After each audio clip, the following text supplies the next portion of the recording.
जय जिनेन्द्र। आज हम कर्मों के बारे में जानेंगे। कर्म यानी क्रिया।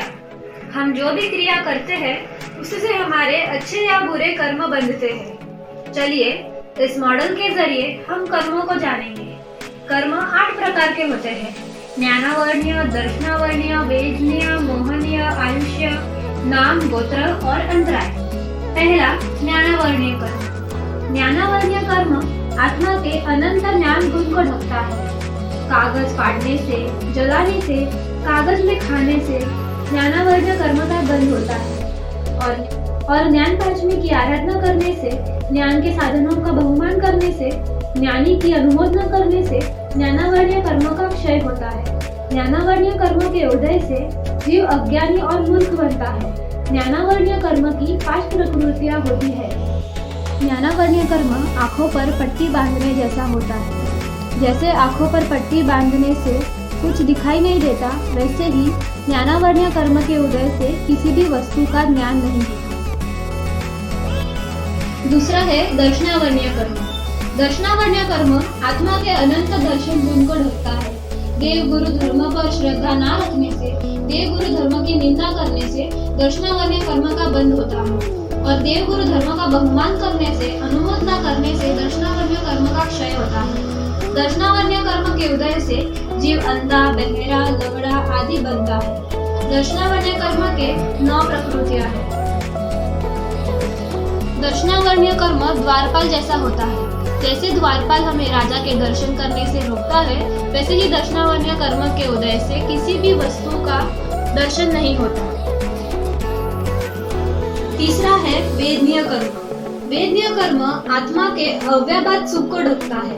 किसी भी जीव को दुखी करने से, जीव की हत्या करने से वेदनीय कर्म का बंध होता है। और जीवों पर दया करने से, जीवों की हत्या को रोकने से वेदनीय कर्म का क्षय होता है। वेदनीय कर्म के उदय से जीव को सुख और दुख का अनुभव होता है। वेदनीय कर्म की 2 प्रकृतियां हैं। वेदनीय कर्म मध से लिपटी तलवार को चाटने जैसा होता है। जैसे मध चाटने पर मीठा लगता है और चाटते चाटते जब जीभ कट जाती है तो दर्द होता है, वैसे ही वेदनीय कर्म के उदय से सुख और दुख का अनुभव होता है। चौथा है मोहनीय कर्म। मोहनीय कर्म 8 कर्म का राजा है। मोहनीय कर्म आत्मा के अक्षय चारित्र गुण को ढकता है। किसी भी वस्तु पर अति राग द्वेष करने से, रोग आदि कषाय करने से मोहनीय कर्म का बंध होता है। किसी भी वस्तु या जीव पर समभाव रखने से, चारित्र पद की आराधना करने से मोहनीय कर्म का क्षय होता है। मोहनीय कर्म के उदय से जीव गलत कार्य करने लगता है और अपने सही आचार विचार भूल जाता है। मोहनीय कर्म की 28 प्रकृतियां हैं।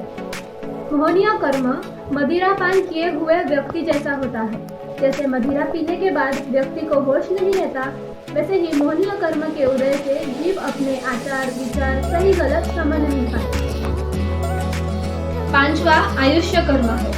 आयुष्य कर्म आत्मा के अक्षय स्थिति गुण को ढकता है। अपने दुर्लभ भव को व्यर्थ करने से, क्रोध आदि कषाय करने से, मिथ्यात्वी होने से आयुष्य कर्म का बंध होता है। और धर्म की आराधना करने से, सुपात्र आदि दान देने से आयुष्य कर्म का क्षय होता है। आयुष्य कर्म के 4 प्रकृतियां हैं। आयुष्य कर्म जेल में बंद कैदी के जैसा होता है। जैसे जेल में बंद कैदी को निश्चित काल तक किसी भी हाल में जेल में ही रहना पड़ता है, वैसे ही आयुष्य कर्म के उदय से जीव को निश्चित काल तक निश्चित भव में ही रहना होता है। छठा है नाम कर्म। नाम कर्म आत्मा के अरूपी गुण को ढकता है। अपंग व्यक्ति की चेष्टा करना, व्यक्ति के रूप रंग आकार की निंदा प्रशंसा करने से नाम कर्म का बंध होता है। और अपंग व्यक्ति की सहायता करने से, व्यक्ति के रूप रंग आदि में भेदभाव न करने से, अपने शरीर पर राग न करने से, शरीर की सहायता से धर्म आराधना करने से नाम कर्म का क्षय होता है। नाम कर्म के उदय से जीव सुंदर कुरूप, लंबा बुटका, मोटा पतला आदि शरीर बनाता है। नाम कर्म चित्रकार के जैसा होता है। जैसे चित्रकार अपने चित्र में अलग अलग रंग भरता है, वैसे ही नाम कर्म के उदय से जीव अलग अलग आकार, रूप, रंग का होता है। 7वां है गोत्र कर्म। गोत्र कर्म आत्मा के अगुरु लघु गुण को ढकता है।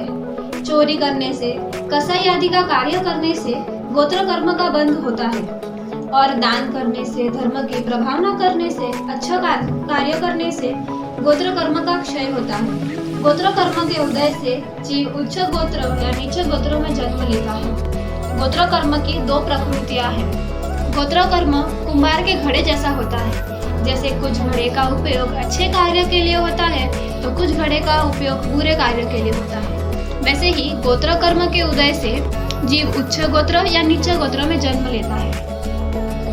अब आखिरी कर्म है अंतराय कर्म। अंतराय कर्म आत्मा के अनंत वीर्य गुण को ढकता है। अच्छे कार्य करने से रोकना, अच्छे कार्य में विघ्न लाने से, अच्छा कार्य की निंदा करने से अंतराय कर्म का बंध होता है और अच्छे कार्य करने में सहायता करने से, अच्छे कार्य की प्रेरणा करने से अंतराय कर्म का क्षय होता है। अंतराय कर्म के उदय से जीव को कोई भी कार्य करने में विघ्न आते हैं। अंतराय कर्म की 5 प्रकृतियां हैं। अंतराय कर्म भंडारी के जैसा होता है। जैसे राजा गरीबों को दान देना चाहता हो पर भंडारी धन व्यर्थ होगा यह सोचकर रोकता है, वैसे ही अंतराय कर्म के उदय से अच्छे कार्य में विघ्न आते हैं। तो ये थे 8 कर्म। आइए अब फटाके के उदाहरण से हम 8 कर्मों को समझेंगे। पेपर जलाने से ज्ञानावर्ण कर्म का बंध होता है। जीवों के आंगोपांग का नाश होने से दर्शनावर्ण कर्म का बंध होता है। जीवों को वेदना होने से वेदनीय कर्म का बंध होता है। पटाखे फोड़ने में आनंद आने से मोहनीय कर्म का बंध होता है। पटाखे फोड़ते वक्त आयुष्य कर्म का बंध होता है। पटाखे से जलकर मर जाने से नाम कर्म का बंध होता है। हिंसा में निमित्त बनने से गोत्र कर्म का बंध होता है और किसी के पढ़ाई में विघ्न होने से अंतराय कर्म का बंध होता है।